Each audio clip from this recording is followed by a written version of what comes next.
മഴ പറയുന്നു, ഒരു കുഴപ്പവുമില്ലാതെ പണ്ടും ഞാൻ ഒരുപാട് പെയ്തതാ. പക്ഷേ ഇന്ന് നിങ്ങൾ എന്റെ വഴി തടഞ്ഞു.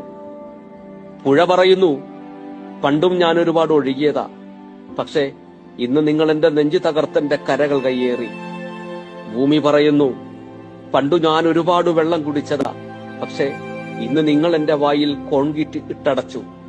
ഞാൻ വെള്ളം ശേഖരിക്കുന്ന പാടവും കുളങ്ങളും നിങ്ങൾ മണ്ണിട്ട് നികത്തി. മല പറയുന്നു, പണ്ട് ഞാൻ പേമാരിയിൽ അനങ്ങാതെ ഉറച്ചു നിന്നതാ. പക്ഷേ ഇന്ന് നിങ്ങൾ എന്റെ കാലുകൾ മുറിച്ചെടുത്തു. അതുകൊണ്ടാണ് എനിക്ക് പിടിച്ചു നിൽക്കാൻ കഴിയാതെ ഉരുൾപൊട്ടലിൽ വീഴുന്നത്. ഇപ്പോൾ മഴ ചോദിക്കുന്നു, കെട്ടിയടച്ച തോടുകളും പുഴകളും തുറന്നുവിടുമോ? ഞാൻ എന്റെ വഴിയിൽ പൊയ്ക്കോളാം. പുഴ ചോദിക്കുന്നു, എന്റെ കരകളിലെ കയ്യേറ്റങ്ങൾ ഒഴിഞ്ഞു തരുമോ?